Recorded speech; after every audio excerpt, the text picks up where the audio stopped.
Shalom Aleichem, Morav et Rabotai, j'espère que vous allez bien.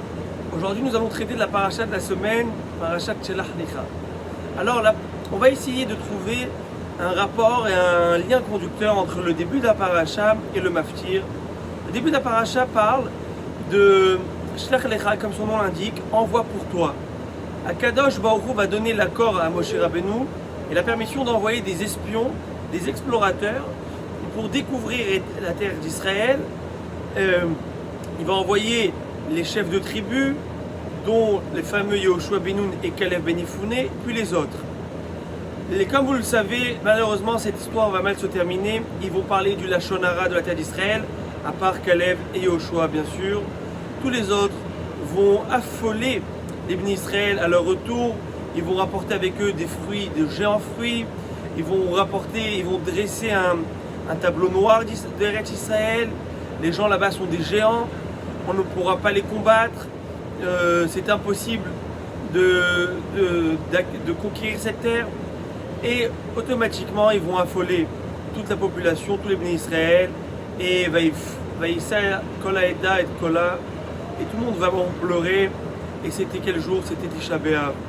Tout le monde va pleurer, on ne veut pas rentrer en Eretz Israël, ça ne nous intéresse pas. On ne veut pas rentrer là-bas pour mourir, pour se faire tuer. Caleb et Yehoshua vont tout faire pour pouvoir calmer le peuple et trouver un plaidoyer et montrer que tout cela ce n'était que des balivernes. Rien n'y faire, les bénis Israël vont pleurer. Akadosh Baruch Hu va leur dire: Atem bechitem bechia shel chinam, ani kva lachem bechia shel dorot. Vous aujourd'hui vous avez pleuré des pleurs et des sanglots pour rien, sans aucun motif. Vous avez cru à des paroles mensongères. Eh bien, ce qui va se passer, c'est que malheureusement, ce jour-là va être un jour qui va être destiné à pleurer, et cette fois-ci pour de vraies raisons. Et comme vous le savez, tous les affres et les plus grandes tribulations du Ham Israël se sont passées de Tisha B'Av dans cette période. La destruction du premier temple, du second temple, l'inquisition, etc. Donc vraiment, c'était un épisode dramatique. Et surtout un épisode qui va retourner, va avoir un revirement d'histoire à ce moment-là. Pour quelle raison? Parce que nous devions rentrer en Eretz Israël juste après la sortie d'Égypte.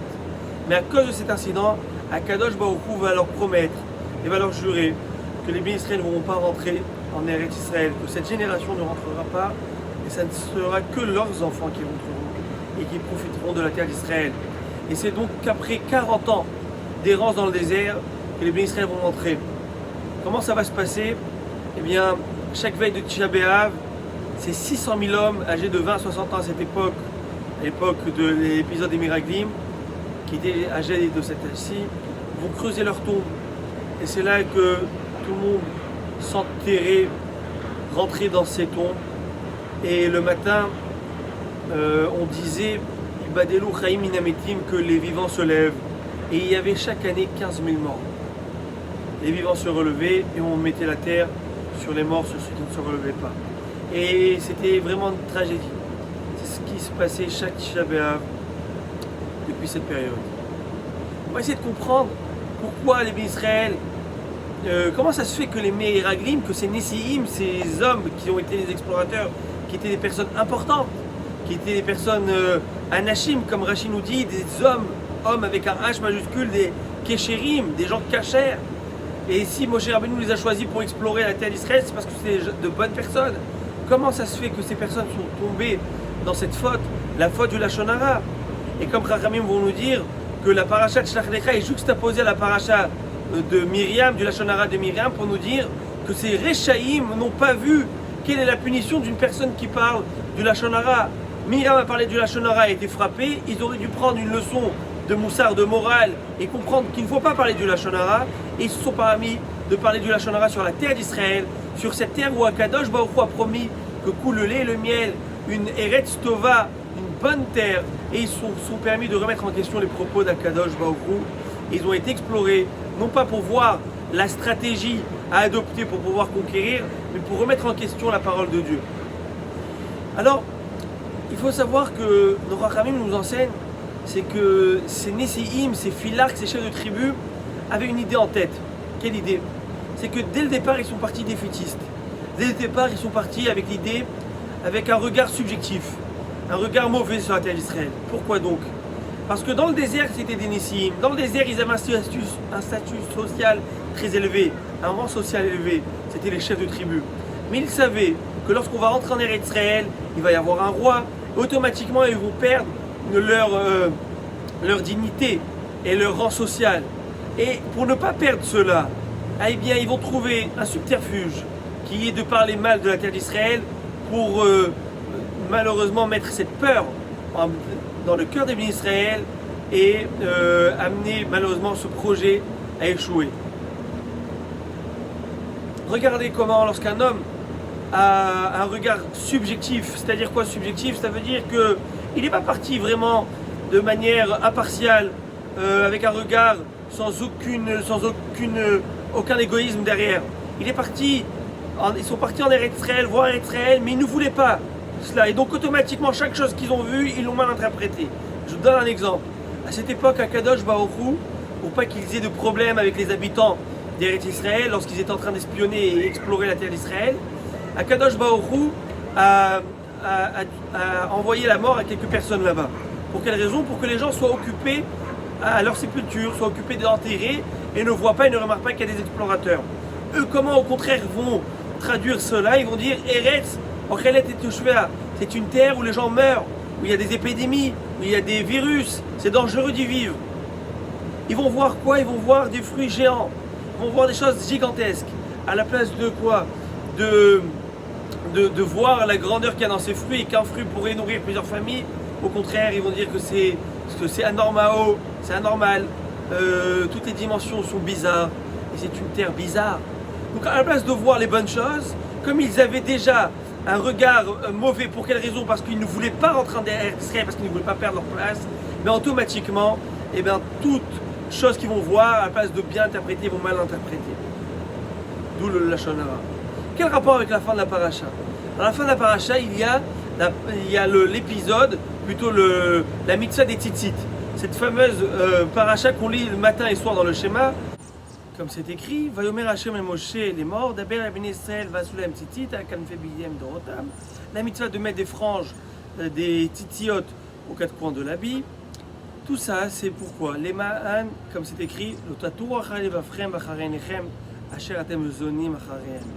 afin de ne pas se laisser débaucher, dévoyer par notre cœur et par notre yeux. Parce que comme Rachel nous explique sur place, que l'œil peut voir des choses qu'il désire, et il va alimenter ses désirs par des fantasmes, et Chas v'Shalom va arriver à les faire par des actes, par son corps. Et donc, il faut faire attention à ses yeux, parce qu'on peut être rapidement dévoyé par ce qu'on voit, et débauché par les pensées de nos cœurs. Et le Midrash nous dit que qu'est-ce que ça veut dire ne pas se dévoyer par le cœur et par les yeux. Alors le Midrash de dire par le cœur, c'est ce qu'on appelle la minoute. La minoute, c'est l'athéisme, ne pas être athée. La Torah nous demande de ne pas être athée. C'est pourquoi on porte les tzitzit, pour se souvenir des mitzvot d'Hachem. Et la première mitzvah, c'est la Emunah, croire en Dieu. Et ne pas être dévoyé par les yeux, c'est znout, c'est tout ce qui est débauche, immoralité. Le Rav Wasserman, qui a vécu durant la période de la Shoah, va se poser une question et va dire: je ne comprends pas comment ça se fait que la minoute, qui est l'athéisme, elle est désignée dans le terme de la dévoyance du cœur. Mais le cœur, on sait que c'est le siège des sentiments, des émotions. L'athéisme, c'est quoi? Une personne qui est athée, c'est une personne qui, après mûre réflexion, se dit que Dieu n'existe pas. Mais ce n'est pas par spontanéité ou ce n'est pas le cœur qui parle, c'est plutôt l'intellect. Et il explique en fait que non.